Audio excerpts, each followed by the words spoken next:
Si fueran tan amables, por favor, abramos nuestras Biblias en el libro de los Hechos, capítulo 1, por favor.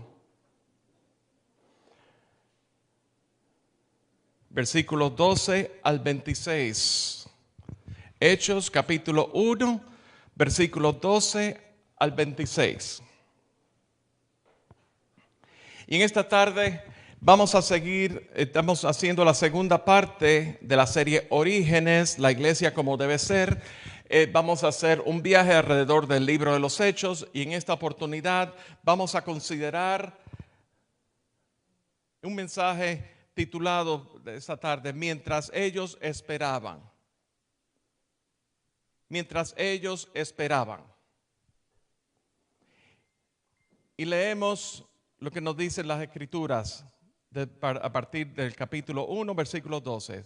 Entonces volvieron a Jerusalén desde el monte que se llama del Olivar, el cual está cerca de Jerusalén, camino de un día de reposo. Y entrando subieron al aposento alto donde moraban Pedro y Jacobo, Juan, Andrés, Felipe, Tomás, Bartolomé, Mateo, Jacobo, hijo de Alfeo, Simón el celote y Judas, hermano de Jacobo. Todos estos perseveraban unánimes en oración y ruego con las mujeres y con María, la madre de Jesús, y con sus hermanos. En aquellos días Pedro se levantó de medio de los hermanos, y los reunidos eran como 120 en número, y dijo: varones hermanos, era necesario que se cumpliese la escritura en que el Espíritu Santo habló antes por boca de David acerca de Judas, que fue guía de los que prendieron a Jesús, y era contado por nosotros y tenía en parte en este ministerio. Pues con el salario de su iniquidad adquirió un campo y cayendo de cabeza se reventó por la mitad y todas sus entrañas se derramaron. Y fue notorio a todos los habitantes de Jerusalén. De tal manera que aquel campo se llama en su propia lengua Aceldama, que quiere decir campo de sangre.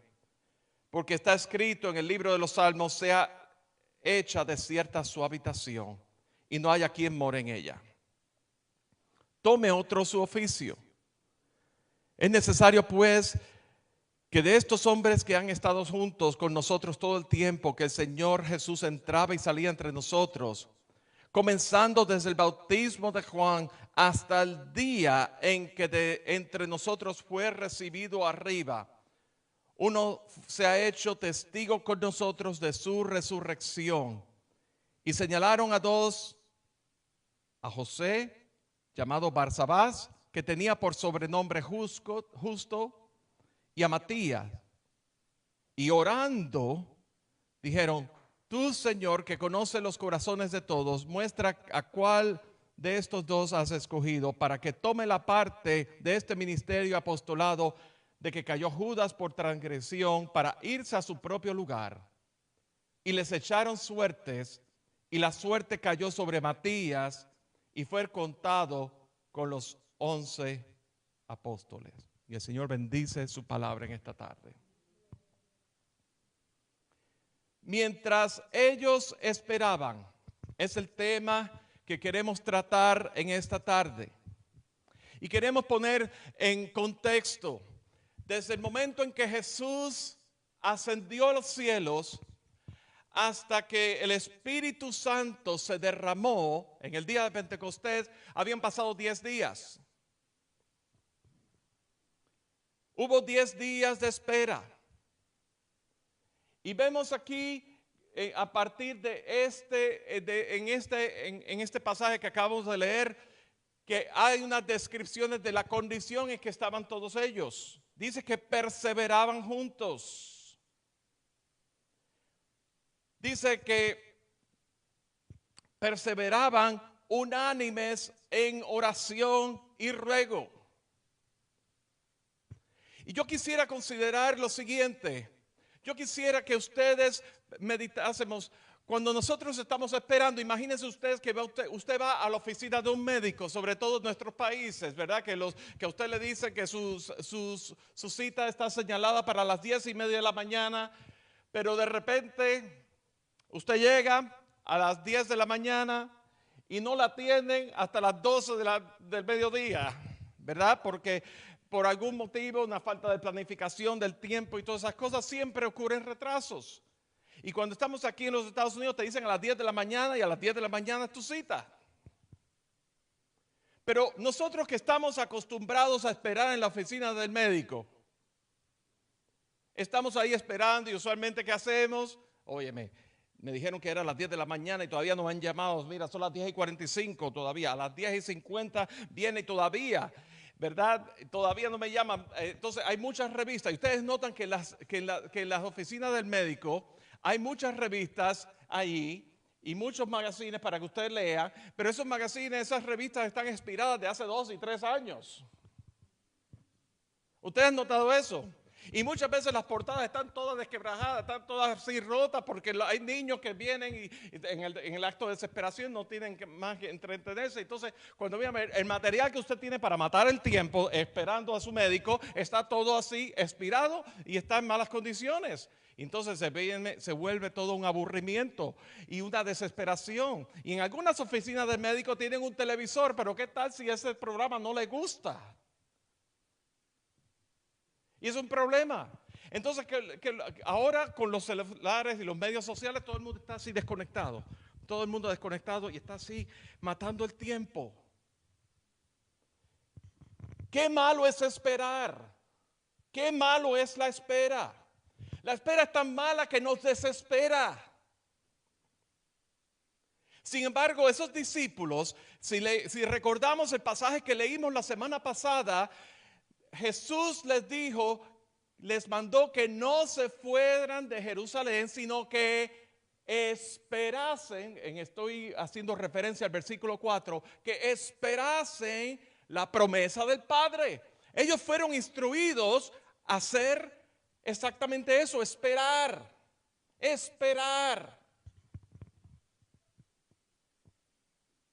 Pero lo vemos cómo ellos perseveraban. Dice que unánimes juntos. Dice en oración. Hay un sentido de expectativa. ¿Saben una cosa? Que cuando nosotros estamos en esa espera, no es esperar así, esperar a que me llamen. No, es en una espera en oración. Cuando tú estás orando, tu corazón está de acuerdo con Dios. Tu corazón está en sintonía con el corazón de Dios. Tú quieres lo que Dios quiere. Tú quieres esa identidad con Dios. Tú quieres que Dios toque tu vida. Tú quieres que Dios hable a tu vida y dirija tu vida y te desafíe. Tú anhelas. No es un sentido de que yo tengo el derecho, mira, me están haciendo esperar. Me están haciendo esperar, vamos a esperar aquí. ¿Qué remedio? Yo pudiera estar haciendo otras cosas, pero Jesús dijo que esperásemos y estamos aquí esperando y nada ha pasado.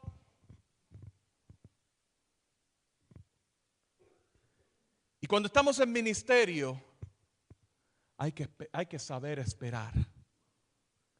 Cuando estamos sirviéndole al Señor, hay que saber, es menester esa espera. Dice en Isaías que los que esperan a Jehová renovarán sus fuerzas, levantarán sus alas como las águilas, correrán y no se cansarán, caminarán y no se fatigarán. Ese mismo Isaías también dice en Isaías 33 que en descanso y en reposo seréis salvos, en quietud y en confianza será vuestra fortaleza. Esa espera, pero esa espera en una anticipación a lo que Dios tiene preparado, a lo que Dios tiene de acuerdo a sus promesas. De eso es que se trata.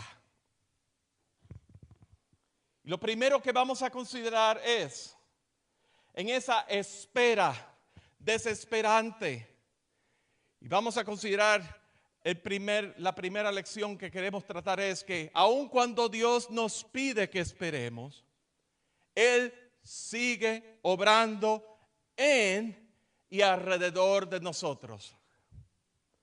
Aun cuando Dios nos pide que esperemos, Él sigue obrando en y alrededor de nosotros. ¿Por qué tengo que esperar? Nuestra condición, somos unos desesperados. Pero tenemos que aprender a esperar. Y Dios está obrando. Dios está obrando. Quizás tú estás esperando a que tu marido se convierta a Cristo. Quizás tú llevas 40 años orando por tu marido. Quizás tú estás esperando y orando por tus hijos que vengan a los pies de Cristo. Quizás tú eres una persona que realmente te vienen las pruebas y realmente son desesperantes las situaciones y tú estás ahí y a veces, Señor, ¿hasta cuándo, Señor? Y ten la certidumbre de que Dios está obrando. Tú no lo ves, pero Dios sí lo ve. Tú no lo ves, pero Él es soberano y Él sí lo ve. Yo soy una persona que le gusta controlar todas las situaciones de mi familia, todas las situaciones con mis hijos. Me gusta controlar. Ahora mis hijos se fueron a la universidad. El mayor se fue, está en su tercer año de universidad y el menor apenas terminó, comienza su segundo semestre en la universidad.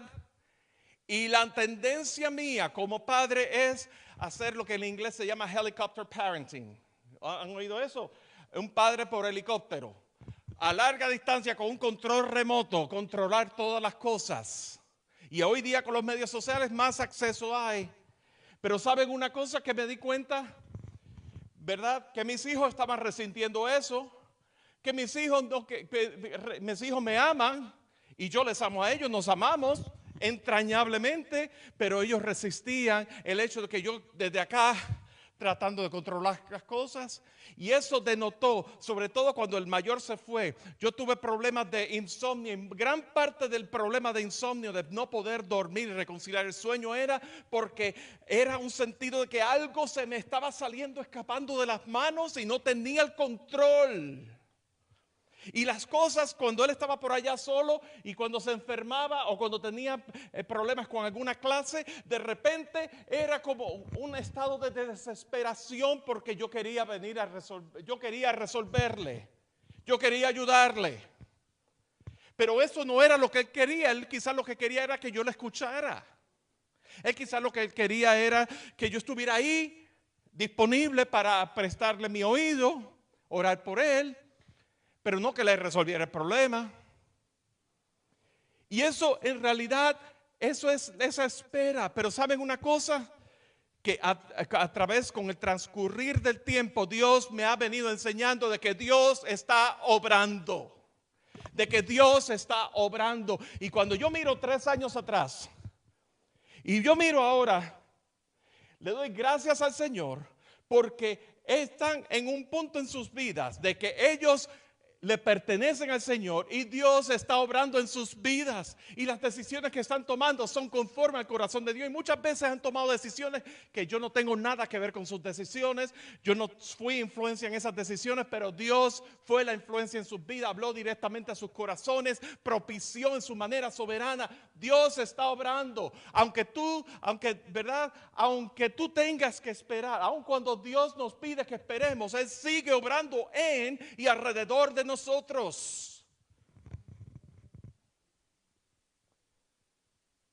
Lo segundo que queremos considerar en esa espera es lo próximo que queremos ver estaban unánimes en oración y ruego, en el versículo 14, con las mujeres. y con María, la madre de Jesús, y con sus hermanos. Había un sentido de anticipación. Unánimes en oración y ruego. Estaba en ese perseverar juntos, y ese perseverar juntos trascendía de la parte de lo que en griego se llama la koinonía, que tiene que ver con esa de la confraternidad, la comunión los unos a los otros, la parte, por decir así, la parte de la comunión social, por decir así, trascendía eso. Sí comían juntos. Veíamos al principio del primer capítulo que ellos tenían todas las cosas en común. Y Dios añadía, ¿verdad? Pero decía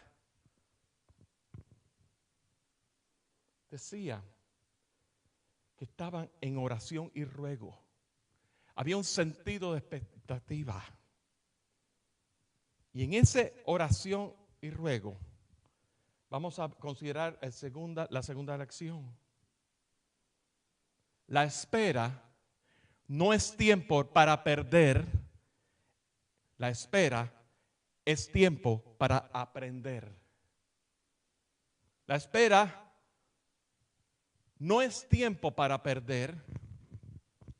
La espera es tiempo para aprender. La pregunta que yo quiero hacerte en esta hora, en el desafío que quiero presentar delante de ti es: ¿qué es lo que Dios quiere enseñarte en este tiempo de espera? ¿Qué es lo que Dios nos está queriendo enseñar? ¿Qué es lo que Dios nos está llamando? ¿A qué Dios nos está llamando? ¿A qué Dios nos está desafiando? ¿Qué es lo que Dios está hablando? Nosotros no vamos a saber lo que Dios nos está diciendo si tenemos nuestras agendas ocupadas y nosotros nos empezamos a ocupar. Es como decir así, por ejemplo, cuando yo estaba en mi adolescencia, hay un refrán en mi país. Cuando yo estaba en la adolescencia, cuando un novio dejaba a la novia y la novia se quedaba compungida y destruida, un derrota y todas esas cosas, y viene la gente alrededor y le dice: mira, mi hija, un clavo saca otro clavo. ¿Han escuchado eso? Un clavo saca otro clavo, ¿verdad que sí? Y eso es peligroso, porque cuando decimos un clavo saca otro clavo, estamos diciendo: no importa, mira, esos sentimientos van a ser reemplazados con otra persona. Y cuando viene a ver, metemos las patas así de largas, cometemos errores o más bien horrores y nos metemos con alguien que no debemos meternos y entramos en otra relación por aquello de que un clavo saca otro clavo, porque tenemos una necesidad de estar acompañados siempre. Bueno, señores, y muchas veces, ahora lo traducimos a lo que Dios quiere hacer con nosotros. Muchas veces Dios nos tiene en ese compás de espera, pero lo que los discípulos hacían eran perseverar unánimes en oración y ruego. Señor, háblame, Señor. Señor, ¿qué es lo que tú quieres traer? Y ¿saben una cosa que ocurre? Muchas veces Dios se queda así. Muchas veces Dios se queda en esa. Muchas veces Dios no nos responde inmediatamente en el tiempo que nosotros queremos. Cuando nosotros hablamos de que, por ejemplo, en la edificación del cuerpo, hablamos de que Dios nos llamó a ministerio como iglesia y que Dios va a seguir añadiendo en su congregación, en su iglesia. Eso no es. Nosotros pensamos, nos hacemos una agenda y pensamos: esto tiene que pasar en cierto tiempo. Y cuando pensamos en negocios o en el lugar donde trabajamos, nos hacemos planes y proyecciones entre 1, 3 y 5 años. Y hacemos evaluaciones. Y eso es lo que se hace en los medios corporativos. Pero cuando estamos hablando en las cosas del reino de Dios, el concepto de Dios de los tiempos es separado al concepto de Dios, al concepto de los hombres de los tiempos. Lo que para Dios es en un tiempo determinado, en su tiempo, para nosotros puede ser en un tiempo que nosotros, mientras tanto, tenemos que estar en oración y ruego, en esa espera, en lo que Dios, hasta que Dios nos dé esa certidumbre de que Dios nos está dando esa respuesta. Me doy a entender. Dios está hablando. Es en oración y en ruego, ¿verdad? Entonces, Dios permite en ese tiempo de espera, en oración y ruego, Él permite que estemos en esa posición de espera para enseñarnos. ¿Y qué nos va a enseñar? Lo primero que nos va a enseñar es dependencia del Señor. Dependencia del Señor. Si tú piensas que todo va a ser en tus términos y tú te crees autosuficiente y tú tienes la solución, Dios quiere traer a tu consideración de que las cosas no son en tu tiempo, sino en el tiempo del Señor. Si no, consideremos cuántos días estuvo Jonás dentro del pez. Dentro del pez hubo un trato del Señor en esa espera dentro del pez. Hubo un trato de Dios a su vida hasta que hubo arrepentimiento y un reconocimiento. Y Jonás dentro del pez decía, salvación viene de Jehová. ¿O qué les parece a ustedes? Es Nehemías, que era copero del rey, que estaba sirviéndole al rey. Y su corazón desfallecía porque el muro de Jerusalén estaba en ruinas.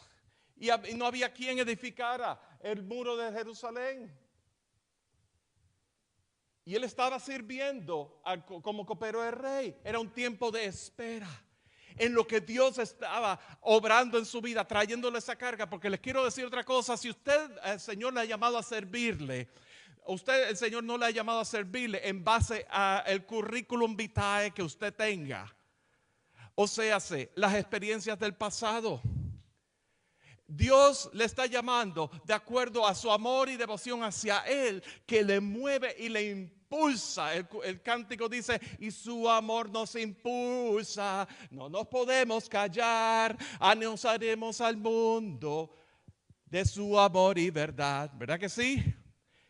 Es su amor y esa devoción al Señor que nos impulsa. No es en tu tiempo, es en el tiempo de Dios. Pablo tuvo que ser discipulado y desde que Pablo se convirtió hasta que Pablo fue enviado a su primer viaje misionero pasaron 18 años. ¿Y qué me dicen de los israelitas que estuvieron 400 años en esclavitud en Egipto? Y una vez fueron liberados, 40 años en el desierto. ¿En el desierto qué? ¿Jugando las cartas? No, en el desierto Dios trabajando en sus vidas, obrando en sus vidas, porque ellos no estaban preparados para conquistar la tierra prometida. Ellos no estaban preparados y Dios tenía que tratar en sus vidas. Dependencia del Señor. Ellos tenían que tratar Dios tenía que tratar en sus vidas el saber de que Dios es el que llama, Dios es el que equipa, Dios es el que dispone de los tiempos y Dios es el que les va a entrar en la tierra prometida. Y los discípulos, ¿cuánto tiempo estuvieron con Jesús? Aprendiendo de Jesús, 3 años. Y los mismos discípulos no estuvieron listos hasta que fueron investidos del Espíritu Santo. De manera que el tiempo de espera, lo primero que dijimos era que el tiempo de espera, aunque Dios nos pide que esperemos, Él sigue obrando en y alrededor de nosotros. El tiempo de espera no es un tiempo para perder, es un tiempo de aprender, de que Dios nos hable y nosotros recibamos del Señor. Y en ese tiempo de espera hubo una serie de cosas que queremos ver. Estaban buscando el reemplazo de Judas, ¿verdad que sí? La persona que iría a reemplazar al sucesor de Judas. Como todos sabemos, Judas fue quien entregó a Jesús para ser crucificado. Fue el traidor, el que traicionó a Jesús. Y dice aquí, vemos en las escrituras que Judas, él se suicidó, él se tiró se tiró por un barranco y todas sus entrañas se derramaron. Y fíjense lo que ocurrió. Vamos a verlo. Fíjense los requisitos específicos que estaban buscando los discípulos para el apostolado. Y vivimos en unos tiempos, escuchen bien, porque esto pudiera estremecer la cultura prevaleciente hoy día. Vivimos en unos tiempos, sobre todo en nuestros países, en Latinoamérica, donde cualquier persona ahora se le llama el apóstol tal y más cual, sacado totalmente fuera de contexto. Como si eso fuera la graduación, se ganó un diploma, se ganó el premio, se ganó la carrera y ahora yo tengo el título de apóstol, como si fuera un ascenso. Y vamos a ver ahora cuáles fueron los requisitos aquí, porque lo vamos a ver en el versículo 22, comenzando desde el bautismo de Juan hasta el día que de entre nosotros fue recibido arriba. O sea, los apóstoles fueron personas que presenciaron el bautismo de Juan, de Jesús bautizándose en el río Jordán. Y no solamente eso, ellos presenciaron el ascenso de Jesús y fueron testigos de la resurrección. Esos eran los requisitos. Presenció el bautismo de Juan, testigo de la resurrección de Jesús. Un apóstol es una persona directamente enseñado por Jesús que tenía interacción directa con Jesús. Y los apóstoles también eran discípulos. Fíjense una cosa, la palabra dice, Jesús llamó a los apóstoles, id y haced apóstoles, no, id y haced discípulos. Los apóstoles eran también discípulos. Pero ustedes se estarán preguntando, el que le entienda, ¿y qué tal el apóstol Pablo? Porque a Pablo, él se convirtió en camino a Damasco. Pablo tuvo interacción con Jesús. Pablo tuvo interacción con Jesús resucitado. Camino a Damasco, Pablo era perseguidor de la iglesia. Y Jesús se le apareció, le dijo, Saulo, Saulo, ¿por qué me persigues? ¿Y quién eres tú, Señor? Saulo, se llamaba Saulo, entonces, ¿quién eres tú, Señor? Y Jesús le contesta, yo soy Jesús a quien tú persigues, dura cosa te es dar coces con el aguijón. En otras palabras y en lenguaje nuestro, has estado ahí dándole hasta que te encontraste conmigo. A la piedra, la gota cae sobre la piedra hasta que hace un hueco, por decir así. Pablo tuvo ese encuentro y esa interacción con Jesús. Y como tuvo ese encuentro, esa interacción con Jesús y tuvo una conversión real, eso lo califica para llamarse apóstol. Y muchas veces, con todo eso en esa época, y si usted lee las epístolas de apóstol Pablo, Pablo constantemente está defendiendo y justificando su ministerio apostólico. Él habla acerca de, y yo como abortivo, ¿verdad? Como que sin merecerlo, forzadamente caí dentro en el apostolado. Entendamos eso. Entonces esos eran los requisitos que los discípulos estaban buscando para ese nombramiento del apóstol. Y luego lo próximo que vemos es que en el versículo 24 dice, y orando. Estaban en ese tiempo de espera, pero había una acción. En ese tiempo, en oración, toda decisión que se toma a nivel de cosas del reino, a nivel de la iglesia, tiene que ser en oración, en el contexto de oración. No es porque yo crea, no es porque me lo enseñaron en la iglesia de donde yo vengo, no es porque yo lo aprendí en el seminario, no es porque la persona que me discipuló me dijo que así es. No, es porque yo he estado en oración, en contacto con el Señor y la voz del Espíritu Santo me está hablando y el Espíritu Santo está confirmando ante los hermanos.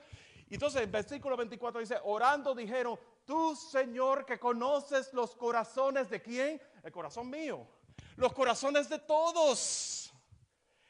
muestra cuál de estos dos has escogido, o a José o a Matías, para que tome parte de este ministerio y apostolado. Y vemos aquí que echaron suertes. Y aquí vemos otra cosa, otra objeción que vemos aquí, que muchas personas sí, pero a Matías lo escogieron porque echaron suerte, ¿verdad que sí?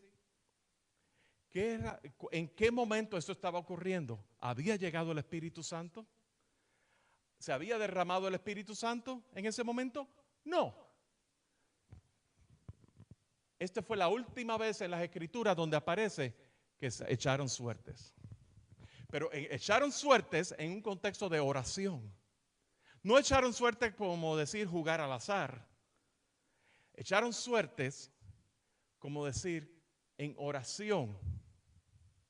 Y cogieron, y la suerte cayó sobre Matías. Y esa fue la última vez que vemos registrado en la Escritura que echaron suertes. Y es importante porque, ¿qué es lo que ocurre después? Pentecostés. Y el Espíritu Santo se derrama en medio de esos apóstoles, de esos discípulos.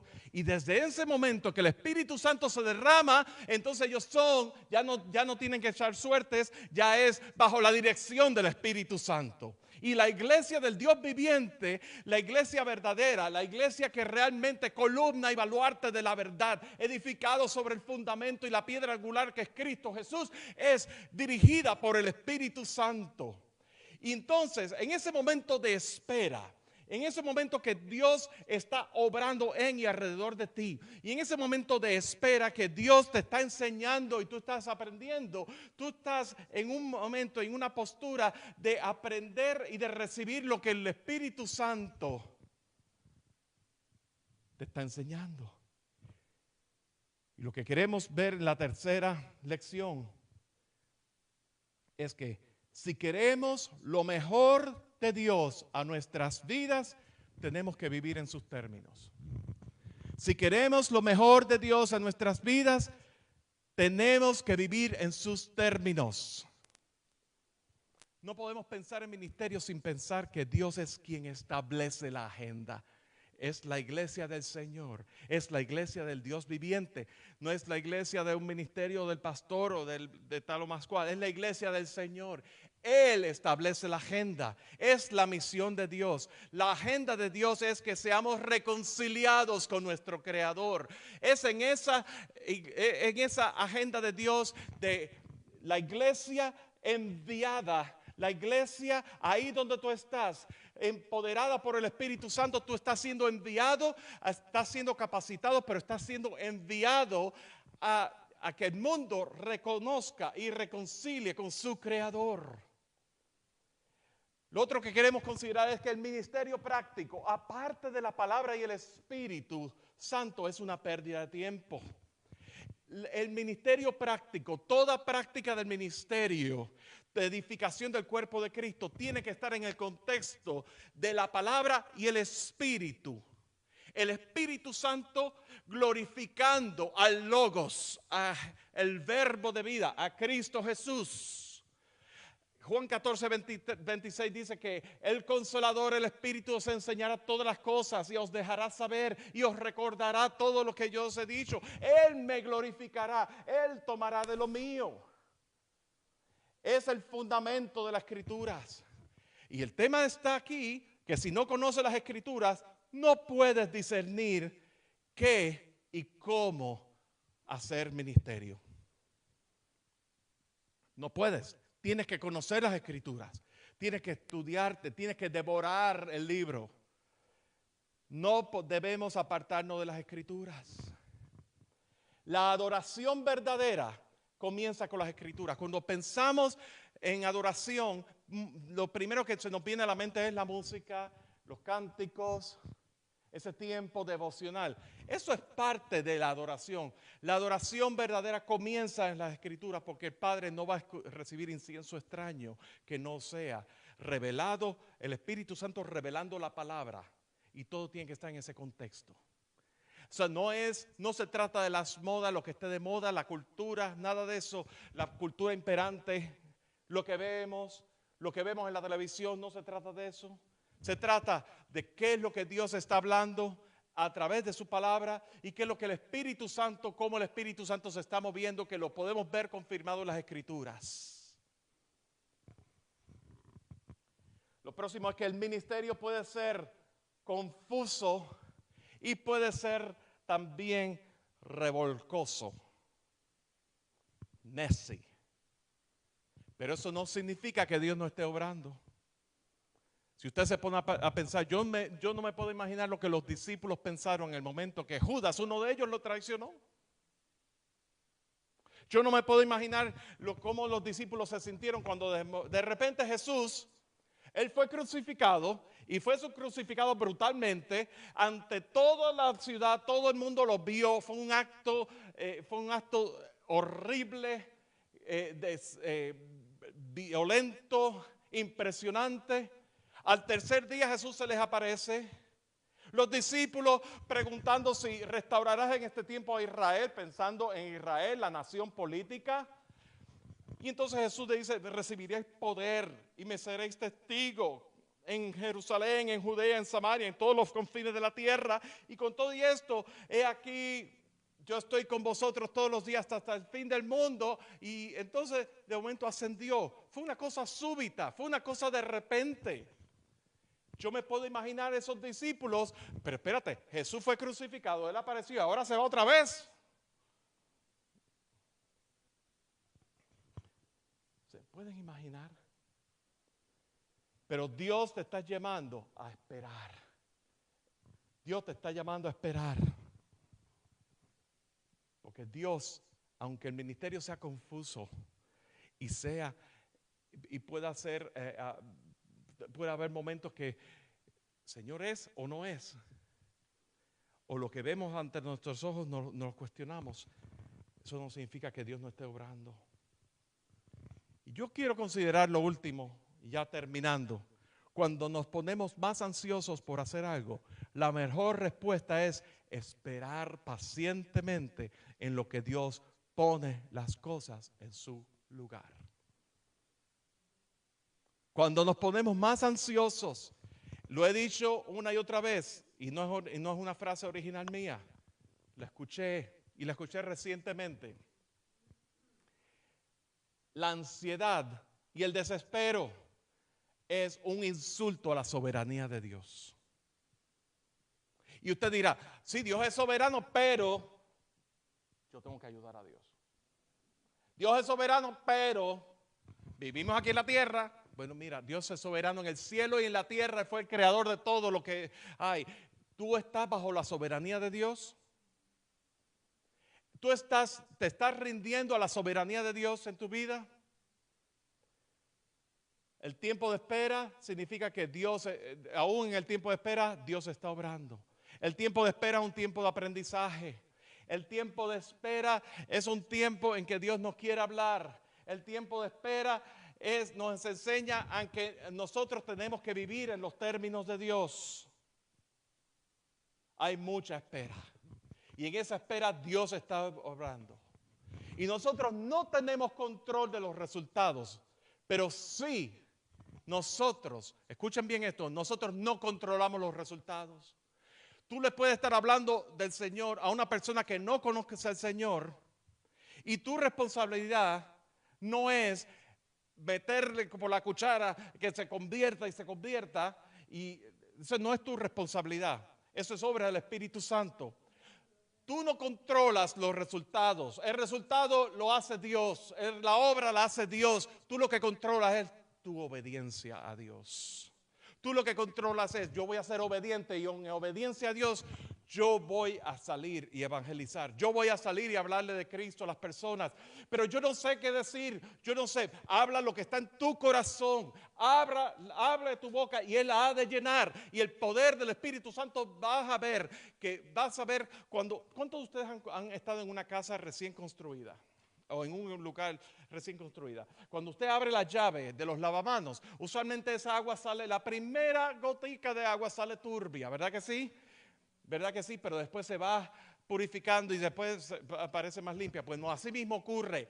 Pero tú sabes lo que pasa, tienes que abrir la llave, tienes que abrir tu boca, tienes que abrir la llave de la palabra que está en ti para que Dios fluya. Y mientras más tú fluyes, Dios va a seguir fluyendo y Dios va a empoderar y vas a ver la gloria de Dios y vas a ver que Dios es glorificado en medio de tu obediencia y vas a ver cómo Dios te va a usar y en el tiempo de Dios y en los términos de Dios las almas van a venir a Cristo. La iglesia se va a llenar de discípulos. Dios va a seguir añadiendo, pero no eres tú, es Dios quien lo está haciendo.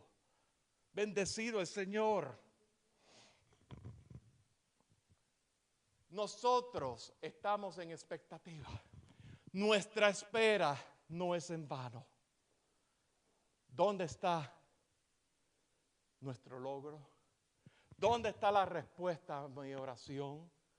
¿Dónde está la experiencia que yo traje de mi pasado? ¿Dónde está lo que yo sé? ¿Dónde está el deseo? ¿Saben una cosa? ¿Dónde está tu espera? ¿Dónde está tu espera?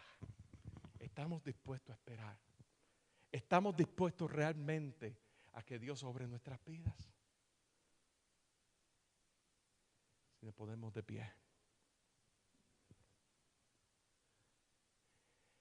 Señor, en esta hora, delante de ti, reconocemos que tú eres Dios.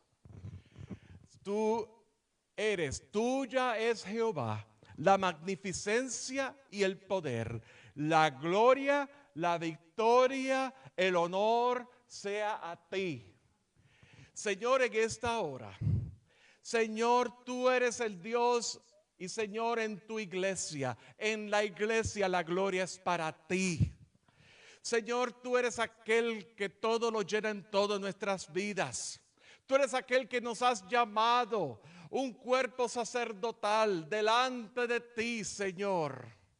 Un cuerpo de reyes y sacerdotes, aquel que nos amó y nos lavó de nuestros pecados con su sangre y nos hizo reyes y sacerdotes, no para nosotros, sino para ti, para Dios el Padre. A Él sea la gloria. Oh Señor, tú que nos has llamado de las tinieblas a tu luz admirable. Tú que nos has llamado ese sacerdocio santo, ese pueblo escogido por ti, Señor. Venimos delante de ti, Señor, en esa espera en nuestros corazones, que mientras en lo que tú haces la obra, en lo que tú en tu soberana voluntad obras en cada uno de nosotros y haces lo que tienes que hacer en mi vida, comiénzalo por mí, Señor, y en la vida de mis hermanos, Señor, que tú seas perfeccionado en cada uno de nosotros, para que en la vida de tu iglesia, Señor, tú seas el que reina, Señor. Gracias, Señor. Gracias, Señor. Gracias, Señor, porque podemos venir delante de ti, Señor, en esa libertad, en virtud de la obra redentora de Cristo Jesús en la cruz. Podemos venir delante de ti en esa libertad, oh Señor, en confianza y acercarnos a ti, Señor. Oh Señor, y hallar misericordia y el oportuno socorro, Señor, en Cristo Jesús. Señor, enséñanos a esperar. Enséñanos a esperar. Pacientemente esperé a Jehová. En esa espera, Señor, cumple tu propósito en cada uno de nosotros. Y en lo que esperamos, Señor, que tú continúes, no ceses de hablarnos y de dirigirnos y de traer convicción, dirección y de continuar esa obra santificadora y esa obra transformadora a la imagen de Cristo Jesús, en el nombre de Cristo Jesús. Oh Padre Santo, te bendecimos en esta hora. Gracias, Señor. Gracias, Señor. Amén, Señor. Y el